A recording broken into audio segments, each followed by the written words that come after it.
The Nintendo GameCube is one of my all-time favorite consoles.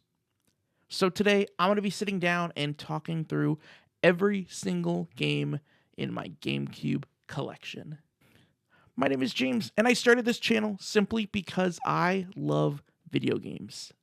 If that sounds like you, please subscribe to my channel so that you can get more videos just like this one. So right off the bat, I feel like I should say that this is a collection video, but I'm not actively collecting for the Nintendo GameCube. I don't think that I've bought a GameCube game in probably about 15 years or so. But yeah, I still think it'll be fun to kind of talk through these games, what they meant to my childhood, what they mean to me now. I guess without any further delay, let's just get right in there. First up, we've got The Legend of Zelda: The Wind Waker. Viewed as the best 3D Zelda by a lot of people, I think it's good. I would probably put it in the middle somewhere. And this game would have been... It wouldn't have been my first 3D Zelda game, but it would have been my second or third. I don't remember if I played Majora's Mask before Wind Waker or after Wind Waker. As far as collecting goes, this is a great game to have in your GameCube collection. I feel like it is one of the best games on the system. However, if I'm looking to replay Wind Waker, I'm not going to play this game because it was re-released in HD on Wii U. Even though I do like the GameCube more than the Wii U is still the better way to play that game. Up next, we've got The Legend of Zelda: Four Swords Adventures. This one I feel like is a very unique and forgotten Zelda game. It's stranded on the GameCube, and Nintendo has never really done much until recently to acknowledge the multiplayer Zelda games. And this one is different. This one's designed to be played multiplayer. I've never played it with any other people. I never owned any of the Game Boy Advance connection stuff for the GameCube, but you can, as one person, control all four links, which is what I would do. This is a must-have game because this is a must-have GameCube game for a collection because this is the only way you can play it. And up next, we've got The Legend of Zelda Collector's Edition. This one includes 4 Zelda games. It includes The Legend of Zelda, Zelda 2, The Adventure of Link, Ocarina of Time, and Majora's Mask. And then it also includes a demo for Wind Waker, which is really cool. I played Ocarina of Time on the GameCube. I played Ocarina of Time on the N64, and it basically consumed my life. This was my introduction to Zelda 1, Zelda 2, and Majora's Mask. So this was a huge touchstone for me. And I will also say that I would rather play Ocarina of Time and Majora's Mask on here than on Nintendo Switch Online. But yeah, another good one there. Up next, we've got Luigi's Mansion. And I played this game so much as a kid that I actually talked about last week. Last Friday, so just a few days ago, I recorded a review of Luigi's Mansion, leading up to Luigi's Mansion 2, which that review should be out later this week. But this is one of my best games. In my eyes, the GameCube version is the definitive version of this game. I don't really care that it was released on 3DS. If it does end up coming to Switch, that could change that, I guess. There's so much charm and so much character packed into this little 4 or 5 hour game. Once again, I would probably say that this is a must-have for collectors. All right, these next ones are going to be done together. We got, Mario Party 4 and 5. I don't really view Mario Party as a series worth collecting. I will say, of the Mario Party games that I've played, which is 3, 4, 5, 10, and Super, Mario Party 4 is probably my favorite, and I have some pretty fond memories of playing this game. I played this game mostly single player. I would occasionally play with my sister as well. We would get a little bit too competitive and it would stop being fun. Mario Party 4 is the highlight of the series for me. Even with the games that are included, even with the games that are available on Switch, I think if I go back and play some Mario Party, I would probably go back to Mario Party 4, just because that's where the series kind of started for me. Up next, we've got both Metroid Prime and Metroid Prime 2. And on Metroid Prime, I've got the Target edition, and they print right on the box art. Coupons inside, $50 in savings, only at Target. Look forward to that, I guess. I played both of these games on my channel, 100%. Yeah, 100% playthroughs of both of them. Since then, Metroid Prime has been re-released for Switch, and I will actually say that the Switch version is going to be the definitive version of that game. But Metroid Prime 2 is still only available on GameCube.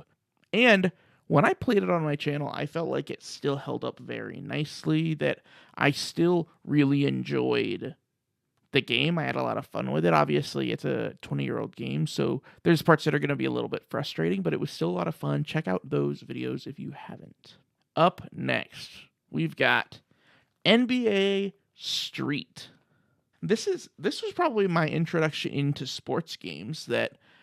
And then let's see. There's only one game that I'm going to talk about later that I feel like is not really a sports game, but like sports adjacent, that I would have gotten after this game. I don't know how NBA Street became part of it. I mean, I know that I got it for like Christmas or something, but I have really no idea why I would have been interested in this game, because I've never really been like a big basketball fan. The only thing that I can imagine is that somebody else that I knew, like either one of my cousins or like a family member, or for like a friend or a family member, would have had this game, and I would have been like, I like that. And then my parents would have like remembered me saying that and then got it for me. But what I remember about this game,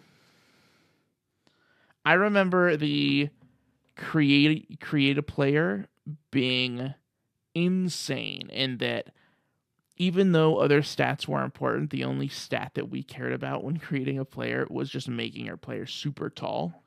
And I actually also just recently learned that there was another NBA Street game on the GameCube that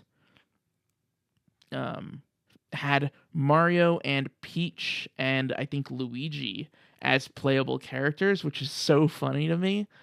Yeah, but NBA Street, this is the first game that I'm talking about in this video that was not exclusive to the GameCube. Up next, we have The Incredibles, the movie tie-in game to the Pixar movie, The Incredibles. And as far as movie tie-in games go, this game is actually pretty good. Today, they would probably be kind of like clunky. I remember having a lot of fun playing this game, and I liked, as Mr. Incredible, being able to like pick up guys and throw them at other guys. And then if you were playing as Elastigirl, she had this like spin. She would just spin in a circle and let her arms like stretch out so that she was like basically like a helicopter just taking out a whole bunch of guys. And I think either late in the game or after you finish the game, you unlock like a challenge mode. And I remember playing that challenge mode a lot, and playing as Elastigirl, I would just spam that spin move that I just talked about. And then Mr. Incredible had this like dashing like punch thing where he would like stick his arms out like this and just sprint, and you just run in a circle and just like mow everybody down. And I had so much fun with that. As far as I know, this game it doesn't say it was only on Nintendo. So as far as I know, this game did come to other platforms as well. Up next, we've got Pikmin and Pikmin 2. Obviously, if you've been keeping up with me for a little while, you know that I love both of those games. Let's see. Both of those are available on Switch. So I don't really know for collectors if there's a reason to track down the GameCube version other than just to have them. I don't know what else to say. But, oh yeah, if you haven't, please check out my ranking of the Pikmin games that I'll link to here. Up next, we've got Soulcalibur II. This was probably my introduction to, fighting games, like 3D fighting games, kind of, where you could, spin around each other and stuff. This obviously, Soulcalibur II was on other platforms, but in my eyes, the GameCube version of this game is the best way to play it because it had Link in it, which obviously, being a huge Ocarina of Time fan, I was all about playing as Link in this game. I never got very good at it. I would just lure people towards the edge and then try to grab them and throw them off. Up next, we have a few Star Wars ones. We've got Star Wars Bounty Hunter, which came to GameCube and PS2. It skipped Xbox for some reason. When you play it now, it does feel kind of rigid and low budget, but at the time, this might have been my introduction to third-person shooters. So I had a ton of fun with it. Playing as Jango Fett, tracking down a Dark Jedi, working with Count Dooku, learning about other bounty hunters like Montross, and kind of hearing some of their stories and stuff. Very cool stuff in there. Unfortunately, this game is not considered canon, but I will say this game actually just got announced to be re-released on PlayStation 4, Nintendo Switch, and on Xbox. So that's exciting because this is going to be the first time this game's available on Xbox platforms. A little bit less exciting for PS4 because there is a direct port of the PS4 game, or of the PS2 game, available on PS4 with some trophies. But I believe that the new game, the newly available game, it'll be on Switch, so I'd imagine that either Switch or PS4 or Xbox will be the better way to play this game now. When it comes out on PS4, if there's a Platinum trophy, I'm going to be all over that.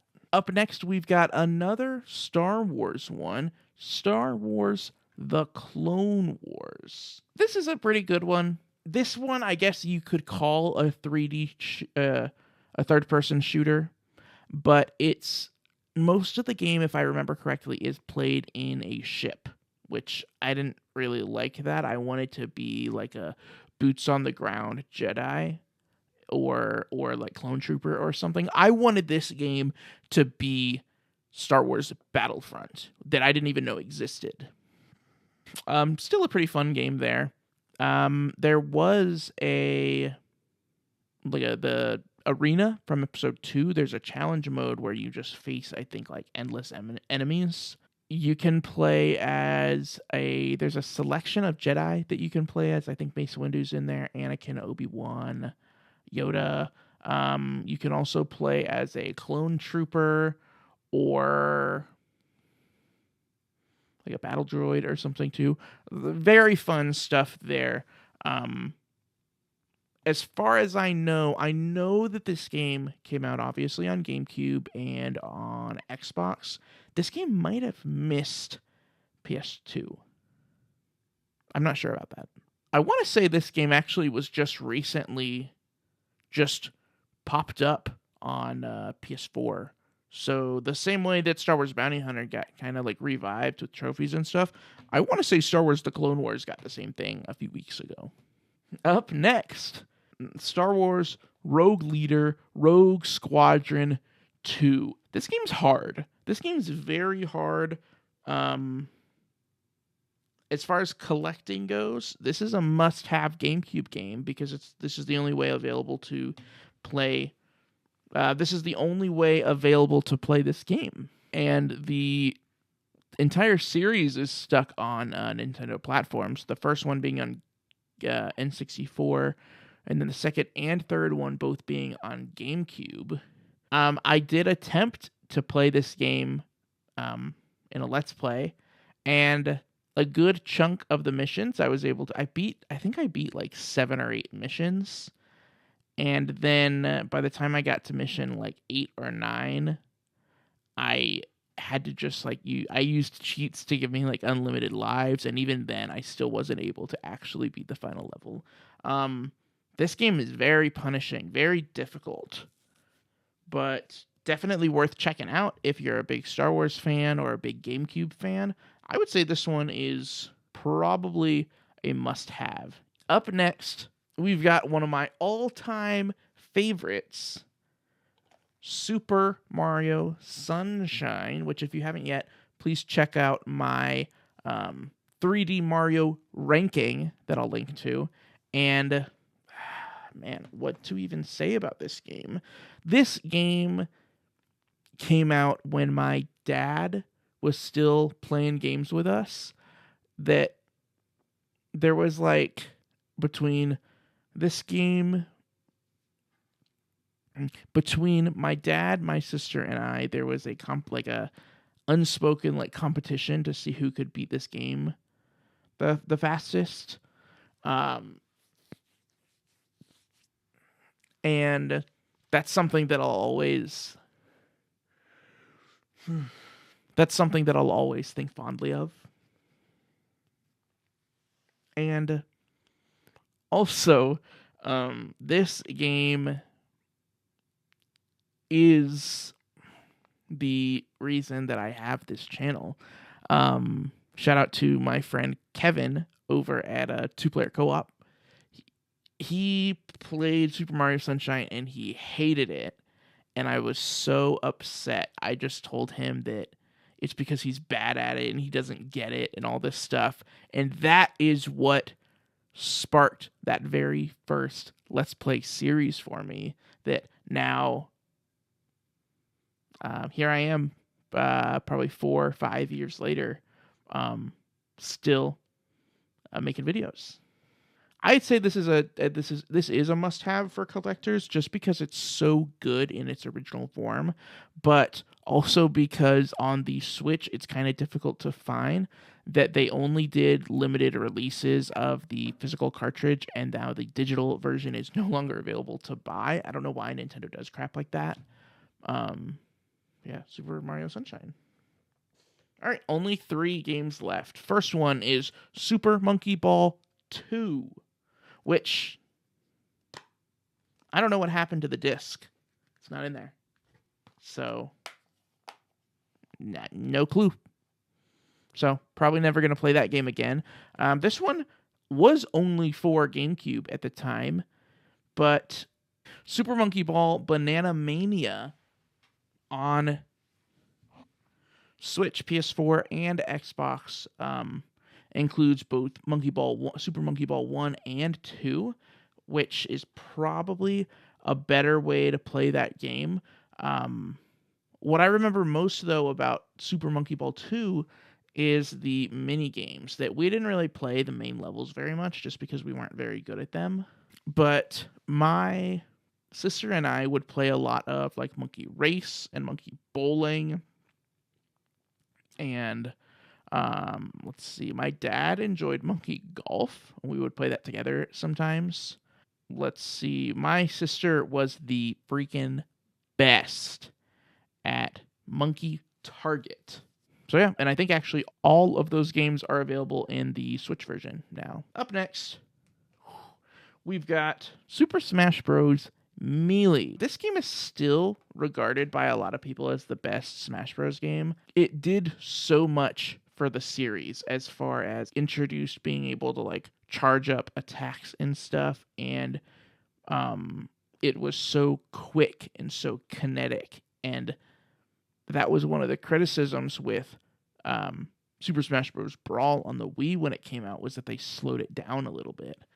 Specific to Super Smash Bros. Melee, it was such a huge step up from the polygonal GameCube or N64 version, and they added so much cool stuff in there, like event matches and like enemies that you can fight that were not playable characters. Really, really great game, and yeah, it's really cool to see how far that series has come. The final game is Tony Hawk's Pro Skater 4. I don't know that I ever played Tony Hawk's Pro Skater 1, 2, or 3, so I don't really know how I ended up with the fourth version or the fourth game in the series. I'll also say I don't think this game is a GameCube exclusive, but it is the Player's Choice edition of the game. And but yeah, I remember it was really fun playing that game, going through the story, kind of doing the different objectives, trying to land tricks, jumping off of buildings and spinning in the air and nailing a perfect trick. I have lots of fond memories with that game. That one actually is. I was listening to a podcast recently, and they were talking about skateboarding, and I actually did want to kind of fire up Tony Hawk's Pro Skater 4 and get back in there. That's it, guys. That is my entire GameCube collection. In the comments, please let me know what your favorite GameCube games are. What games do you think I need to add to my collection? And until next time, the best way to keep up with me is on Twitter and on Instagram at James_Solar. Thanks, guys.